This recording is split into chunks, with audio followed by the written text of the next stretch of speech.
The royal ship of the Sarathi Empire glided through the endless darkness of space like a silver blade. Inside its shining halls, everything was quiet, cold, and perfect, just as the Sarathi believed life should be. Order was sacred. Logic was law. Emotions were weakness. Princess Lyra had never questioned these truths. From birth, she had been taught to think without feeling and to lead without heart.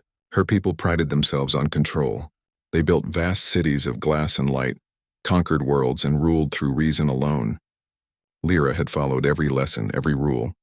She was the image of perfection, until the day they brought the human aboard.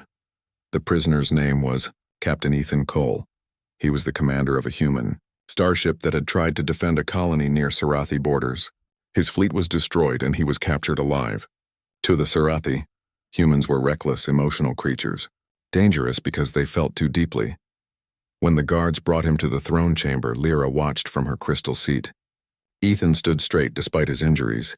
His uniform was torn, blood dried on his face, but his eyes, those strange blue human eyes, burned with something she had never seen before.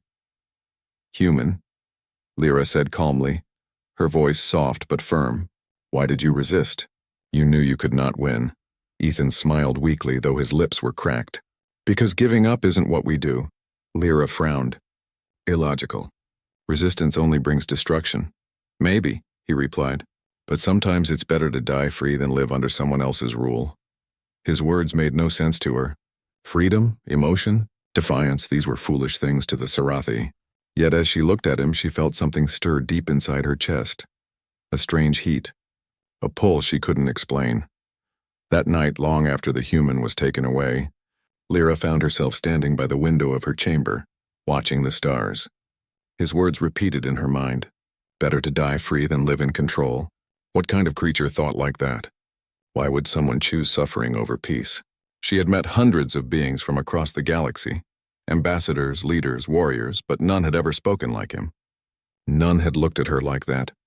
Humans were strange, yes, but also alive in a way she had never known. The next morning, she ordered a report on the human. Her attendants hesitated. No one of her rank ever showed interest in prisoners. But she ignored their looks. She learned that Ethan had refused to reveal military secrets even under pain. He had not begged for mercy nor cursed his captors. He simply endured. Why? She wondered again. What drove him to fight for something invisible, something no logic could measure? Days passed, but she could not focus. The palace felt emptier than before. The music of the machines that hummed through the ship now sounded hollow. For the first time in her life, silence did not bring peace, it brought questions. Finally, she broke protocol. Late one evening, Lyra went down to the detention level alone. The guards saluted her but did not question her presence. The cell was small, dimly lit. Inside, Ethan sat against the wall, eyes closed, humming something soft. She stepped closer. "What are you doing?" He opened his eyes, surprised. "Singing," he said simply. "Singing?" She repeated. "There is no purpose in that." He smiled faintly. "Maybe not, but it helps me remember who I am." Lyra studied him quietly. His voice was rough but gentle, filled with something she didn't understand. Emotion. It was raw, fragile, and real, and somehow it reached her in a way no words ever had. When she left the cell, her heart was racing. For the first time, the cold walls of the ship felt too small. The stars outside looked different, less like distant lights, more like promises waiting to be understood. Princess Lyra didn't know it yet, but that single encounter would change everything, her beliefs, her destiny, and perhaps even the future of both their worlds. Days turned into weeks, but Princess Lyra could not stop thinking about the human in the cell below her ship. His voice, his strange way of smiling even when in pain, it disturbed her peace. Her mind, once calm as glass, now rippled like water with every memory of him. Her advisors noticed the change. "Your Highness," one said carefully, "you seem distracted. Perhaps the human's presence is affecting your focus. Shall we dispose of him?" Lyra's heart jumped at the thought. She did not understand why. "No," she said quickly. "Keep him alive. I wish to study him further." That was the excuse she told them. But deep inside, she knew the truth. She didn't want to lose him, not yet. Not before she understood what made him so different. That night, she returned to the prison chamber. Ethan was awake, sitting on the floor, quietly carving something into the metal wall with a small piece of wire. When he noticed her, he gave a tired grin. "Back again, princess? Didn't think you'd visit twice." Lyra folded her hands behind her back. "I wish to understand you. Humans confuse me. You act without reason, speak with emotion, and disobey even when it destroys you. Why?" Ethan chuckled softly. "Maybe because life isn't just about surviving. It's about feeling something worth living for." "Feeling?" She repeated the word like it was foreign. "You mean emotions?" "Yeah, happiness, sadness, hope, fear, love. They're what make us human." Lyra shook her head. "Emotions are dangerous. They cloud judgment." Ethan's eyes softened. "Maybe they do. But they also make us care. Without them, what's the point of anything?" For a long time she stood there silent. His words didn't fit in the world she knew. The Sarathi built everything on logic, without feelings, without mistakes. Yet, as she looked at him, bruised but unbroken, she began to wonder if perfection was truly strength. Or just emptiness. The next evening she brought him food herself. The guards looked confused but didn't dare question a royal. She set the tray inside the cell. "You could have sent someone else," Ethan said. "I wanted to make sure it was enough," she replied quietly. He smiled. "That's kind of you." The word kind echoed in her mind long after she left. No one had ever called her that before. After that, she visited often. Sometimes they spoke for hours. Ethan told her stories about Earth. The blue skies, the smell of rain, the laughter of children, the chaos of cities filled with music and light. Lyra listened, eyes wide. Her world had never known such things. The Sarathi lived in silence, surrounded by beauty but untouched by it. "Don't your people sing?" Ethan once asked. "No," she said softly. "We have no songs. No art, we don't need them. Everyone needs them," he said. "They remind us we're more than just machines." Something in those words hurt her, though she didn't know why. That night she stood before her mirror, staring at her reflection. Her face was flawless, her eyes silver and cold, just as her kind preferred. But for the first time she wished she could look different, more alive. Her father, the emperor, noticed her absence from council meetings. "You've been visiting the prisoner," he said one morning. His voice was like ice. "Why?" "I wish to learn from him," Lyra answered carefully. "There is nothing to learn from lesser beings," he said. "Do not let their chaos infect your mind." Lyra bowed, but her heart defied him. She had already been changed. Later, when she returned to Ethan's cell, she found him humming again. The same melody as before, soft, broken, but filled with warmth. "What does that song mean?" she asked. Ethan looked up, smiling faintly. "It's a song of hope. We sing it when everything seems lost." Lyra closed her eyes, listening to the strange, beautiful sound. It made her chest tighten, made her feel something she had no word for. For the first time, the princess of the Sarathi Empire understood. There was more power in one simple song than in all the logic of her people. And deep inside, she began to realize she was no longer the same. Princess Lyra's visits to the lower decks became more frequent. What had started as curiosity was now something deeper, something she couldn't name. Each time she stood outside Ethan's cell, she felt an invisible pull, a strange warmth that both comforted and scared her. Ethan had changed too. His eyes, once filled with quiet anger, now softened whenever he saw her. He no longer called her princess with mockery, but with respect. Between them, a fragile friendship began to grow in the cold metal corridors of the Sarathi ship. One evening, when the lights dimmed to the ship's night cycle, Lyra brought him a small device. "It's a translator," she said. "You can use it to read our language. Maybe it will help you understand us." Ethan smiled gently. "Or maybe it will help you understand me better." She blinked, then nodded slowly. "Perhaps." For hours they talked. Ethan told her about the things that made humans fight and forgive, about the feeling of rain on skin, the warmth of fire, the taste of food made with love. He spoke of laughter, of music, of the way humans dream even when the world falls apart. Lyra listened with silent fascination. Her people had no dreams. They only had goals. Dreams were for the uncertain, and uncertainty was weakness. But as she looked into his tired eyes, she began to envy him. "Ethan," she said softly, "how do humans keep believing in hope, even when everything seems lost?" He looked at her, a faint smile on his lips. "Because hope is all we have when logic runs out." Those words stayed with her. That night she couldn't sleep. Her mind was full of questions and her heart, once silent, beat louder than ever. The next morning, rumors began to spread among the crew. Whispers that the princess was spending time with a human prisoner. Some called it curiosity, others called it madness. Lyra ignored them, but the looks in their eyes followed her everywhere.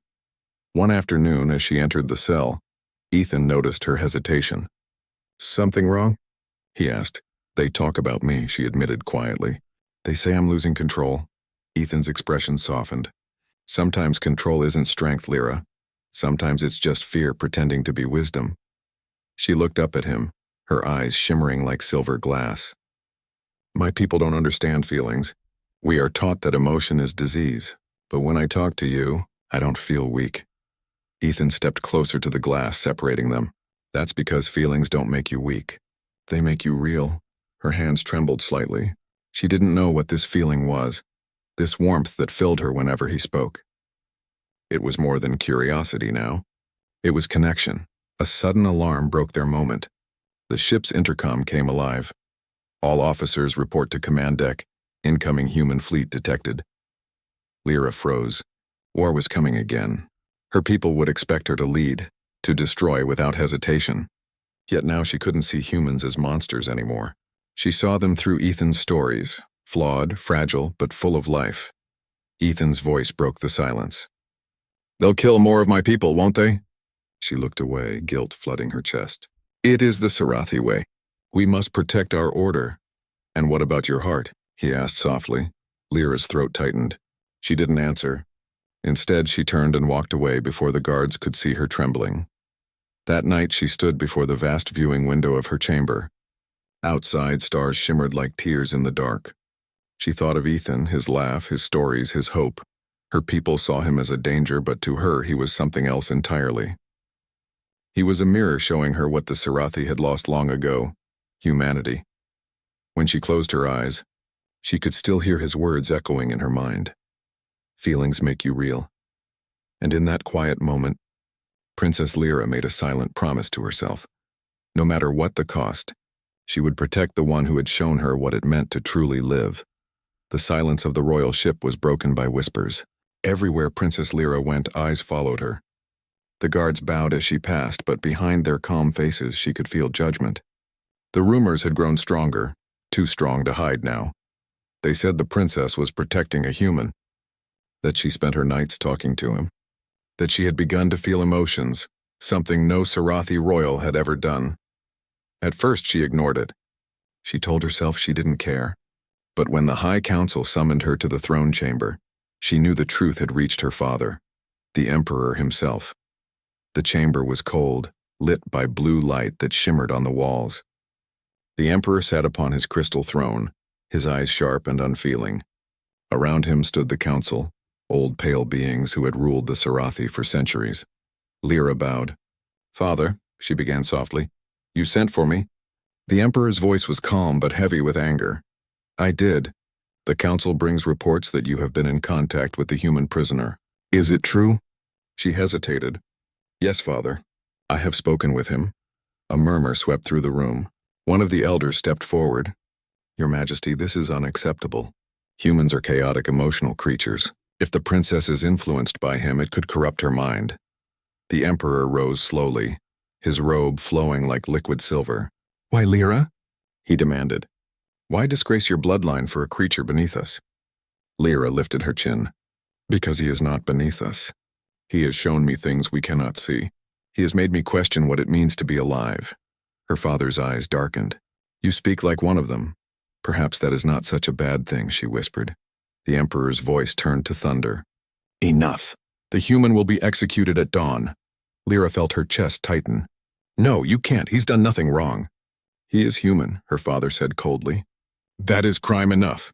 Guards stepped forward, surrounding her. She felt her legs weaken. "Please, father," she begged. "He's not what you think. He is brave, he is kind." Silence. The Emperor's hand struck the throne rail, echoing like a storm. "You have forgotten who you are. You are Sarathi. You are my daughter. You will obey." Lyra's voice trembled, but she spoke with strength she didn't know she had. "No, father. I will not obey this." The chamber fell silent. No one had ever spoken to the Emperor that way, not even the generals. The guards hesitated, unsure what to do. Her father's gaze turned to ice. "Then you are no daughter of mine."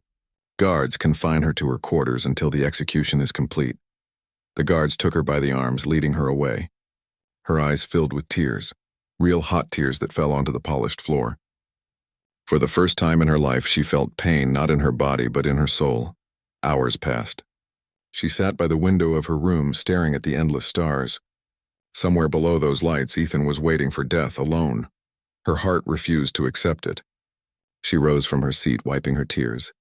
The guards outside her door stood still, unaware that the princess they protected was about to defy the entire empire. Using her access codes, she overrode the door's lock. The alarms remained silent. She had learned to move unseen. Step by step, she made her way through the dark corridors, her heart pounding in her chest. When she reached the detention level, she found Ethan's cell surrounded by guards.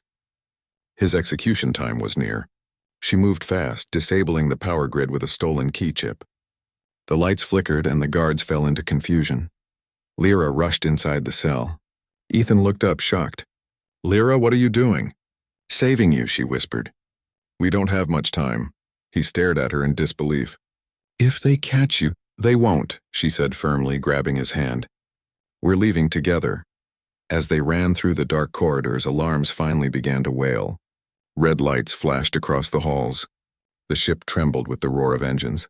Lyra didn't look back. For the first time in her life, she wasn't running from fear. She was running toward freedom. The alarms screamed through the ship, red lights flashing like angry eyes. The great vessel of the Sarathi Empire was now hunting its own princess. Lyra's heart pounded as she ran through the long corridors, holding Ethan's hand tightly.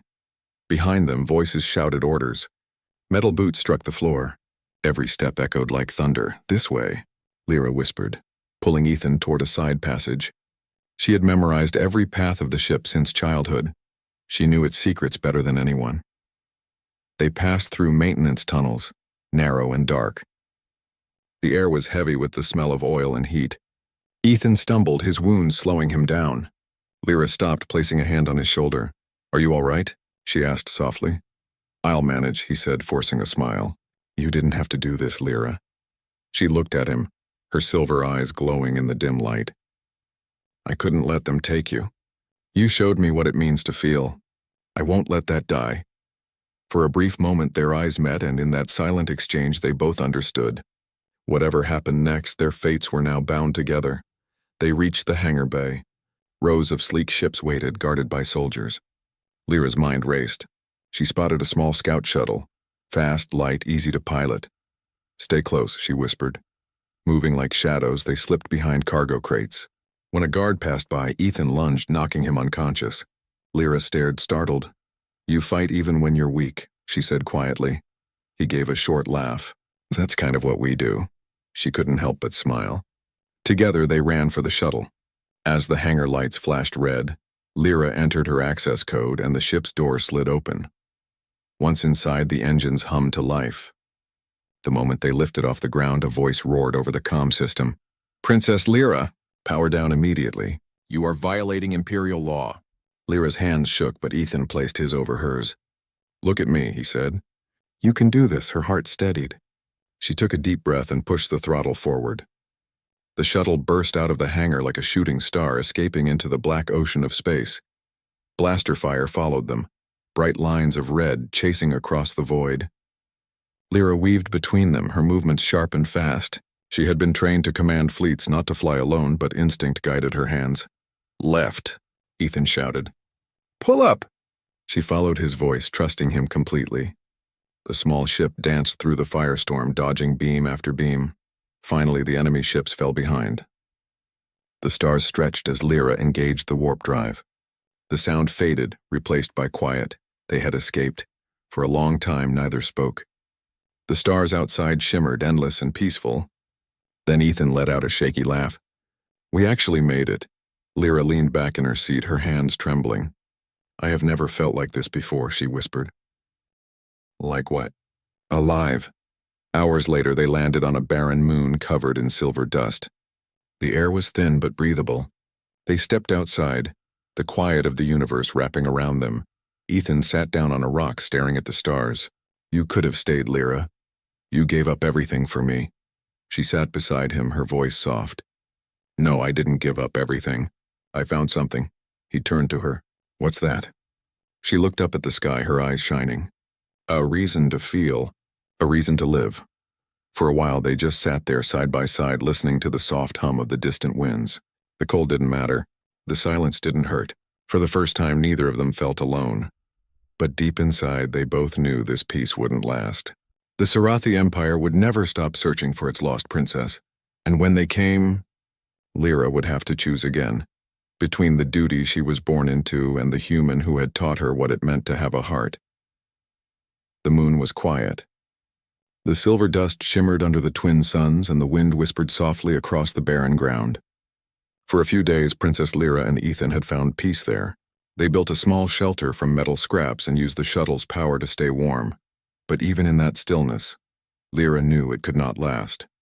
The Sarathi Empire would never stop searching for her. She was the Emperor's only daughter, and her betrayal had humiliated the throne. That morning, Lyra stood outside, staring at the endless horizon. The air was cold, thin, and sharp against her skin. Ethan walked up beside her, his jacket wrapped tightly around him.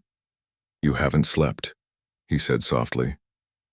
I can't, she replied. I keep thinking about what will happen when they find us. Ethan smiled faintly. You mean if they find us? Lyra shook her head. No, Ethan, they will find us. The Sarathi never stop. He looked at her, seeing the fear behind her calm voice. And when they do? She turned to face him. I will surrender. I can ask them to let you go.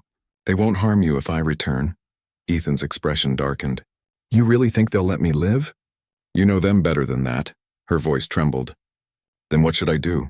Fight them? I can't let my people die because of me. He took a deep breath, placing a hand on her shoulder. Lyra, you don't owe them your life. You showed them something they've forgotten, what it means to feel. You've done more for your people than anyone else ever could. She looked at him, her silver eyes full of pain. And what about you? You changed everything for me. I can't let them take you again. Before he could answer, the ground began to shake. The sky above turned red as a Sarathi fleet descended through the clouds. Massive ships hovered like dark mountains, their lights cutting through the mist. They found us, Ethan whispered. Lyra's heart sank. Stay here, she said, stepping forward. Ethan grabbed her hand. No, I'm not letting you face them alone. But she squeezed his hand gently and smiled, a sad, brave smile. You once told me that feelings make us real. This is mine. I have to do this. Moments later, Sarathi soldiers landed around them, surrounding their small shelter. Their armor gleamed under the suns. At the front stood the Emperor's flagship, and from it a towering hologram appeared. The Emperor himself. Lyra, his voice thundered. You have brought shame upon our kind. Surrender now, and I may yet spare your life. Lyra lifted her chin. I will return, she said. But you must promise to let the human go. The Emperor's eyes narrowed. You make demands of me? You have forgotten your place. Maybe, she replied softly. Or maybe I finally found it. Ethan stepped beside her. You don't have to do this, he whispered. Yes, I do. Her voice cracked slightly. If I go with them, they'll stop hunting you. Promise me you'll survive, he looked at her helplessly. You think I can live knowing you're gone? She smiled through her tears. You humans always find a way to keep hope alive. Do it again. The soldiers moved closer. The air was thick with tension. Lyra raised her hands. I surrender. Wait, Ethan shouted, stepping in front of her. If you take her, you take me too. The lead soldier hesitated.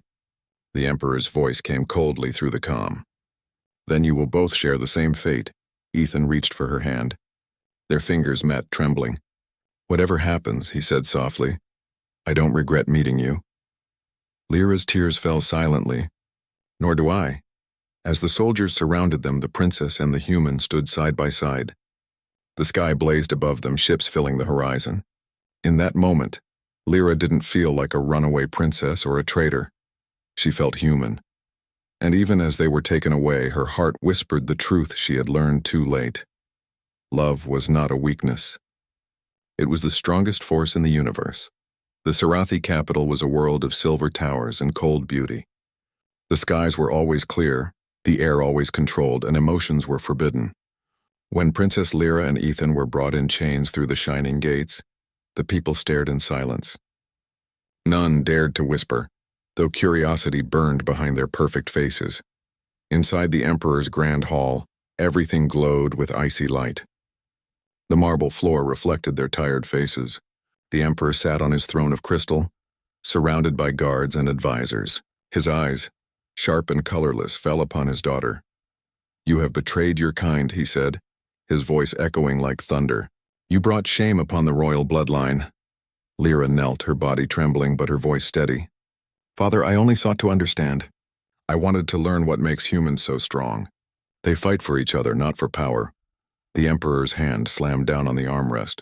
"Power is survival," he roared, "and you brought weakness into our blood." Ethan stepped forward despite the guard's blades pointed at his chest. "She brought life, not weakness. You rule an empire of fear. She showed your people how to feel.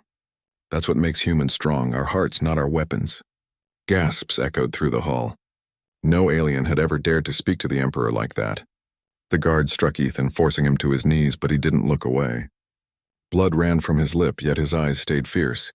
Lyra cried out, "Stop! He only speaks the truth!" The Emperor's gaze softened for a brief moment as he looked at his daughter, the only thing he had ever loved, though he never admitted it. "You disappoint me, Lyra. You have let emotion cloud your reason." "Emotion is reason," she said quietly. "It's what drives meaning. Without it, we are machines wearing flesh." Her words rippled through the hall like light breaking through clouds. Even the guards hesitated. For the first time, doubt flickered in their eyes. The Emperor rose. "Then you will die with your human." The guards lifted their weapons. Lyra reached for Ethan's hand. He looked at her and smiled faintly. "So this is it?" She nodded, her eyes wet. "I'm not afraid." "Neither am I," he whispered. But before the order could be given, a sudden voice echoed from the crowd. It was one of the royal advisors, an older Sarathi with silver skin. "Your Majesty, wait. The people are talking. They saw how she risked everything for a human. They call it courage." The Emperor turned sharply. "Courage?" "Yes," the advisor continued. "They say if humans can fight for love, maybe the Sarathi can learn too." A murmur filled the hall. The soldiers lowered their weapons slightly. For the first time in Sarathi history, the word love did not sound like poison. It sounded like hope.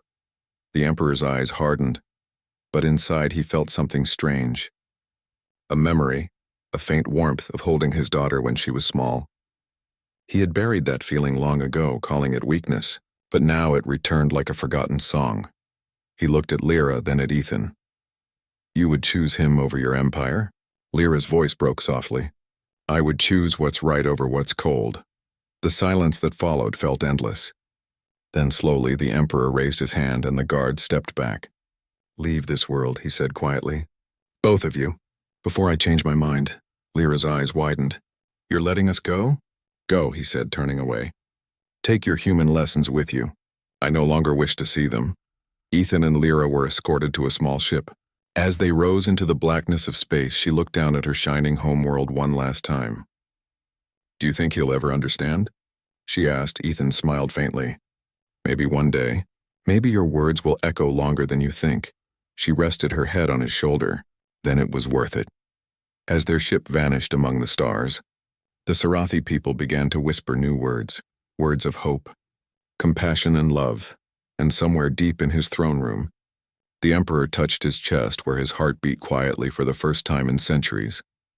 Lyra had wanted to understand human nature.